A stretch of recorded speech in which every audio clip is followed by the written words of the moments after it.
Good morning! So ayan, super early natin ngayon. Halos di nyo pa yata ako makita.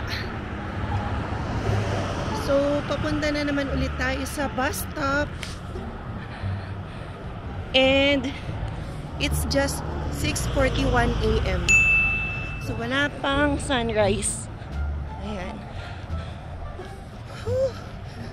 So 8 degrees ngayon. And kaya naman 2 layers lang tayo.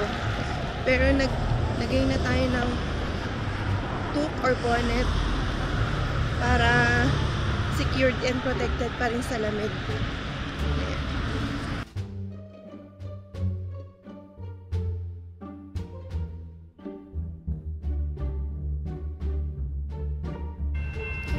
Okay, nandito na ulit tayo sa Calgary Public Library.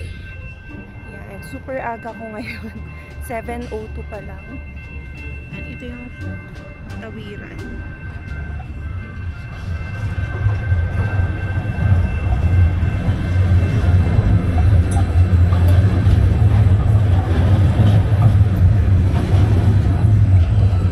Tinanggal ko na yung hood ko kasi hindi na ganun kalamig.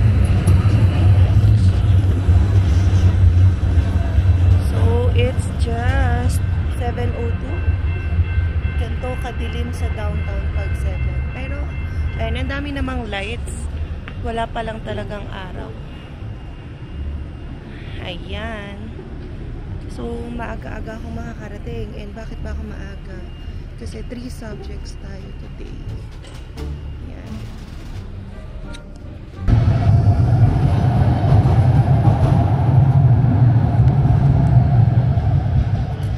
Wait tayo ng train and time's not available yan naman. So, aantayin na lang talaga natin kung kailan dumating yung train. Pero madalas naman mga 5 to 10 minutes nandito na yun. Ayan na nga yata.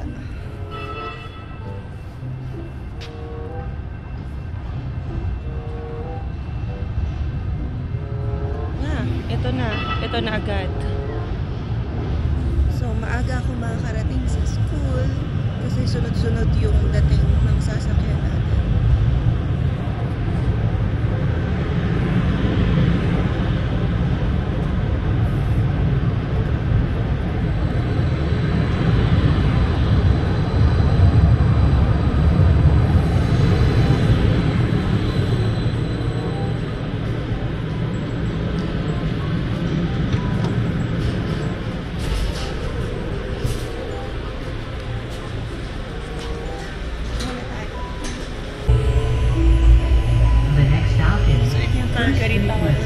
Kita nyo ba? Hindi. Kasi nagre-rest na. So, ang biyahe ko for the train is nasa 7 minutes lang. Kasi, ano ito pala? 5 stops. So, mabilis-bilis na. So, we are now here at St. Yan, super aga ko. 7:17 pa lang. So, I still have 40 more minutes na mag-antay for my first class, which is 8 AM. So, yun naman talaga yung plano ko, maaga. Kasi, one of my subjects today, may midterm ako. So, bala ko mag-aral.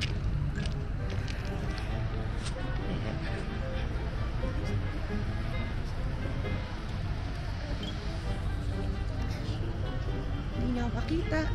Mamaya na lang ulit. So, this is our hallway.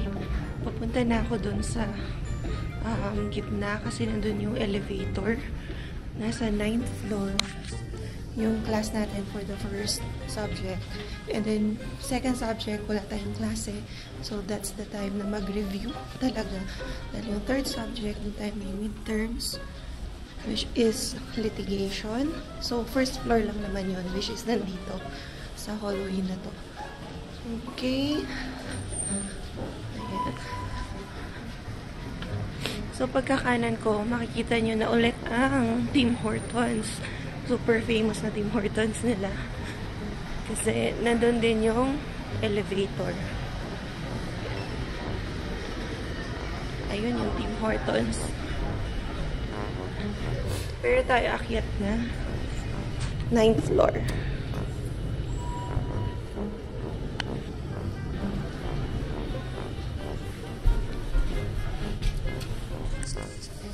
Yan. So, early tayo. I think baka isa tayo sa mga unang students na nasa room. So, gawa lang muna tayo ng assignments, yung typing. Later na ako magre-review for litigation 2 na midterms. Kasi, yun nga, wala tayong second class. Kaya, mahaba-haba yung time for review.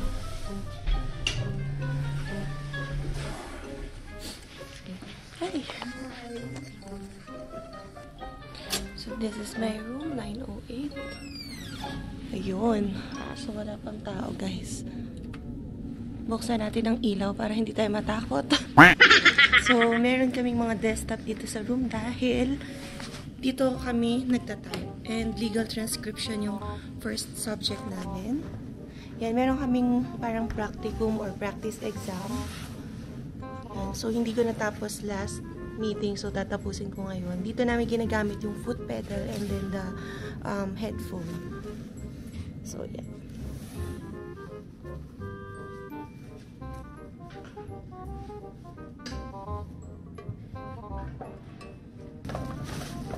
Headset. And this is the foot pedal. So, buti na lang talaga merong laboratory or mga desktop na ginagamit dito sa school dahil since nga Mac yung laptop natin, hindi pwede yung certain app. So, dito ko ginagawa. And dito naman talaga dapat gawin. So, bawal siya gawin sa bahay. So, may mga restrictions sa ibang subject. Kabit muna natin. Yeah. So, ako yung pinakamaaga ngayon. Wala pa yung mga kaklase ko. Kasi 8 AM pa naman talaga yung class. So, ngayon, set up muna ako and then typing. Later on, aral. See you. Guys, ikwento ko na rin pala. So, today is the last day na line of twos kami ngayon dito sa Calgary. So, the maximum will be 21. So, anong oras magta-21? So, around 5 PM pa. So, yun yung highest. Dahil, oh my God, by Monday, panay snow na. Monday, Tuesday, Wednesday. See? Calgary. So, comment down below naman sa mga places nyo dito kung nasan kayo sa Canada. Kung mag-snow na rin ba sa lugar nyo or kung kailan pa. I think sa iba, sa December pa eh. So, maaga talaga dito sa Calgary kasi maaga talaga dito sa Calgary kasi last year, alam ko, last week din ng October, nagka-snow. So, yun yung first snow experience namin. And ngayon, yan. Anong date? Magkakaroon ng snow ulit. Yan. October 23. Snowfall. Pero mayroon ng forecast din na may paunti-unting snow or flurries na by Sunday night. So, abangan natin or tingnan natin yun. Yan. So, dapat by the weekend, magre-ready na ako ng mga winter jacket, winter clothes, kasi umpisa na tayo ng Calvario. Pero syempre naman, may positive din yung snow, may negative. Pero sa mga nagko-commute din talaga, yun yung mahirap. Kasi maapektuhan talaga yung travel time. Pero kapag may car kayo, ano naman, siguro mas manageable. Although careful lang din kapag nagda-drive kasi slippery. Ayan. Ayan, nandito tayo sa library. May mga nakasalubong tayo. Jackie, Rochelle, and Irene. Business shop. Watching your vlog. Thank you. Yeah. How's si Abby? So, ayan, nakakatuwa. May nakakilala sa atin. Yan. So, hinahanap daw talaga nila ako. And yan, sakto din na nasaktuhan nila ako dito sa library. Kasi, lumilipat lang talaga ako dito sa building na to pag magla-library ako. Itong building naman na to, mostly for business. So, kami kasi dun sa kabila. And, yan, nakakatuwa. Thank you sa panonood. Kahit nasa Philippines pa lang daw kayo. Nanonood na sila ng vlogs namin. And yun, nasabi ko nga na magre-review ko for midterms. Sabi ko, pero parang medyo maingay dito sa second floor. Sabi nila, mas quiet dito sa baba. So, bababa tayo. Kasi kailangan ko ng quiet space dahil midterms yung aaralin natin. Ayan. So, buti na lang nakita ko. Kasi ang ingay-ingay talaga sa taas. Walang restriction. Yun. So, dito tayo mag-aaral.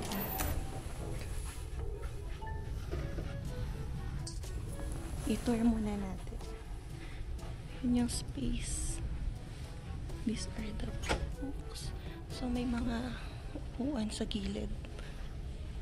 Para mag-aral. Hanap tayo ng space.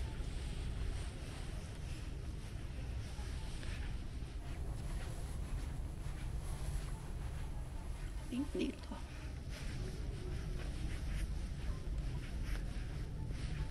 So, ito binubook to. Since hindi tayo nag-book, siguro, dito na lang tayo. Yan o, di ba wala akong katabi.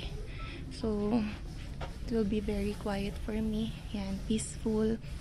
Kasi, nung nag-aaral din ako sa Philippines, gusto ko talaga ng tahimik. Hindi ako makafocus. Pag group, nag-join lang kami kapag kailangan ng sagutin yung questions. Yan, since ngayon kasi individual study, yan, dapat focus tayo. Yan, aral muna ako. So, ito pala yung mga pinin kong reviewers. Bale, yung exam ko is open notes, pero sabi niya, huwag kaming pakampante dahil hindi lahat ng sagot nasa notes. It's more of application. Yeah.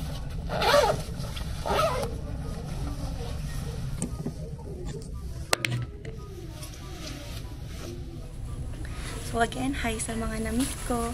Si Jackie, kaya Irene. Nakalimutan ko yung isa, sorry. So, sabi pa nila, inaabangan nila yung asawa ko. Si Alvin pala yung hinahanap. So, hinahanap nila si Alvin, which is tulog ngayon. Kasi nga, diba, night shift siya. So, yan. I hope to see you around ng madalas. Yan, nakakatuwa din na may namimit tayo.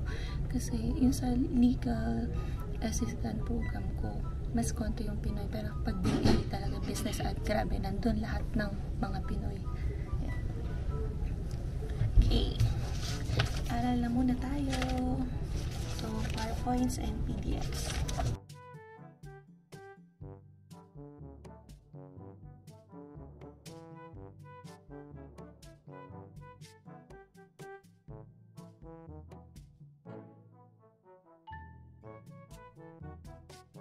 So, tapos na tayo mag-review. Hanapin ko na yung classmate ko na si Sam para mag-lunch, and then yan, exam na namin ng 1. So, 12:20 pa lang naman yun. This is the library. O, diba maingay? Ayun na.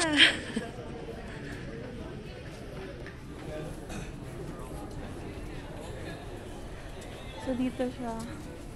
Dito rin ako nag-aaral, kaya lang maingay. Yes, hi Sam. Kaya ka naman. Mag-wait natin, Maikos. Hello. Hello, magla-lunch kami ni Madam Emma Divina. Ito, Divina tawag sa akin. Ayan. So, lipat kami sa kabilang building para Sabihin mo may microwave. Anong tongits? Totoo sila. May nagtotongits. Oh, ayan o guys. Wala namang pustahan. Yan, marunong ba kayo mag-tong-eats? Nagsusugal din ako dati ng bata ako eh. Kalaban ng mga pinsan ko at mga tita. Yung text ba yan? Anong text? Tong-eats? Tong-eats, tsaka pusoy dos. Ayan.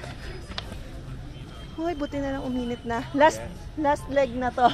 Yes. And then, yan, mag-snow na next week. On Tuesday and on Wednesday. Oh, taas ng sikat ng araw.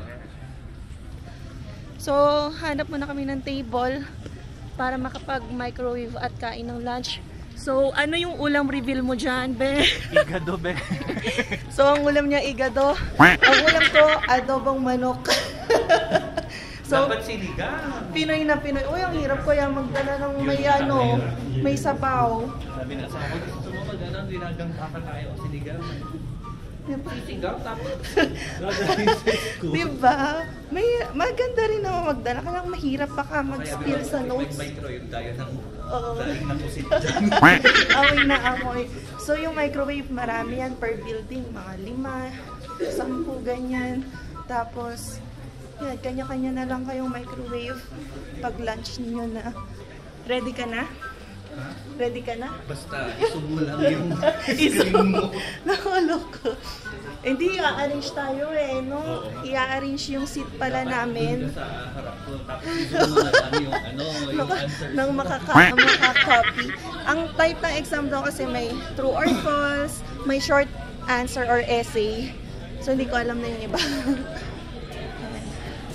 And this is the first time na ganito magpa-exam Oo. si Aaron ng ganitong type. Bakit dati ba? Panay Hindi. May short answer, pero Oo. mga one word lang. Oo. Very short. Ito talaga short sentence. Doon sa kabila yung microwave. Sana may table na free doon. So, ito yung teams. Siyempre, hindi kami magti-teams kasi nga meron siyang igado, may adobo. Mag-iinit lang kami ng ulam at kanin. So, ito na yung mga microwave sa gilid. And, wala tayong free table. Maki-join na lang tayo. So, ibaba ko muna. So, ito na. Ulam reveal. Oo, igado. Oy, ang dami. Luto ng asawa. Ako nagluto din. Wow, congratulations. Ito, luto ng asawa. Luto ni Alwin. Eh, dyan, ang dami kumakain dito. So, kakain muna kami dahil Relax muna. nagmamadali na rin. At exam na. Bye-bye.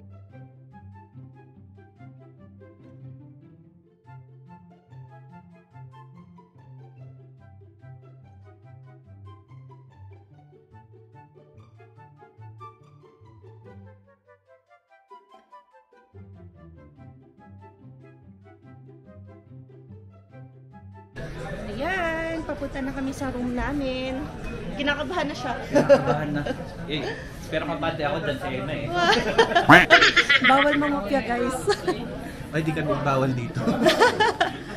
So, hanapin na namin yung room. Nasa first floor lang naman. So, pag natapos naman ng maaga, pwede nang lumipad at umuwi. 1:10. Ayan na, doon si Manny. Ayan na. Ayan na yung room namin sa kaliwa. Ayan, yan naka-black ba yung pinanganak sa Pinas. Oh, Yung isa, yung master. ready na, ready na. Let's go.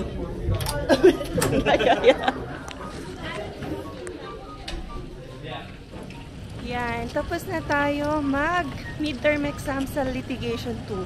So, isang exam lang yung midterm natin for this week. So, just FYI din sa mga yan curious sa course ko ha, hindi ko alam sa iba. Hindi sabay-sabay yung midterms namin. And yung ibang subjects walang midterms. More on practical exam kami. Ayun.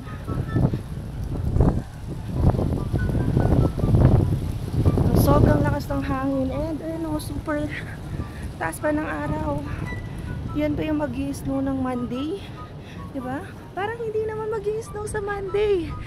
Pero may pagbabadya na kasi yun yung nasa forecast and nasa apps na natin na may chance of snowfall by Monday and Tuesday.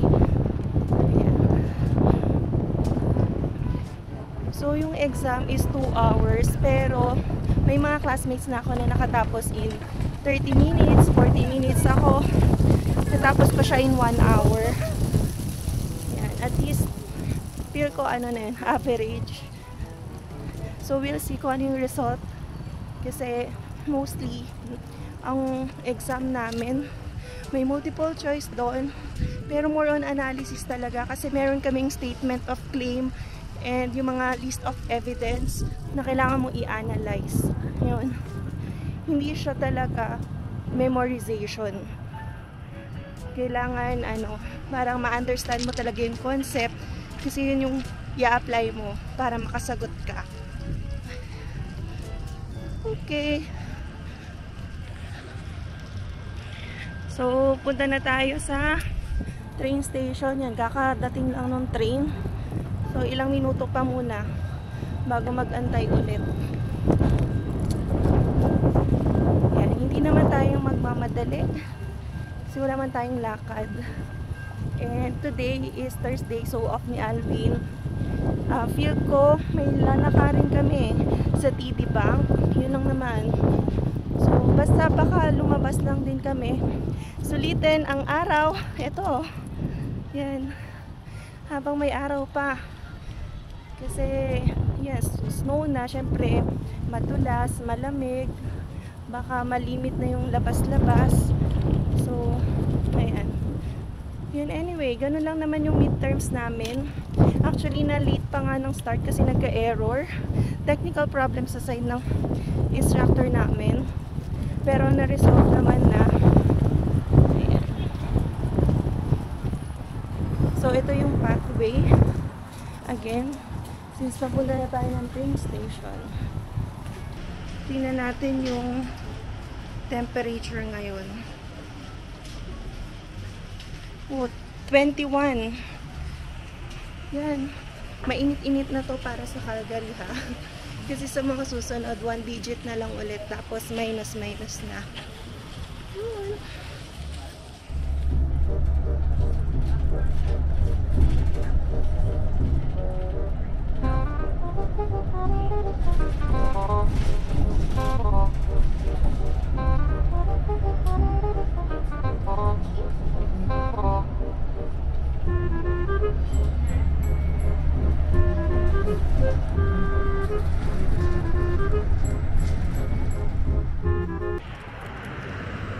Yan, naglalakad na naman tayo. Pauwi na ng bahay.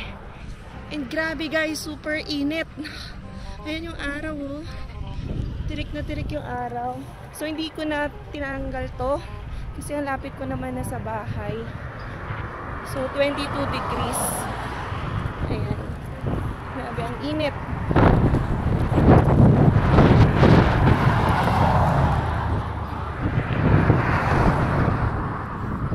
Finally, nakauwi na tayo ng ating bahay. Yan, sarap na umupo. Tingnan nyo mag-ama ko. Tulog to, nagising lang kasi bumaba ako. Si Alvin, pahinga kasi off niya ngayon. And ito ang pinapanood niya, oh. Si Juliana. Lin lang. So, available siya sa Amazon Prime. Hindi siya sa Netflix available. Yan. So, anyway, yun nga pala, no, yung sa midterms exam ko kanina, so, combination siya ng true or false, multiple choice, short essay, and then may definition of terms din, and then meron kaming document, so, listahan ng mga evidences, so, we have to select ano yung mali doon sa list of evidences or document na yon. Yan, nire-reason out namin, and then meron pang question doon, like, there's a list of statements and then allowed ba yun or kailangan mag-object ka, and kung mag-object ka, anong ground. So, di ba, pinag-aaralan na ng legal assistant yun dito.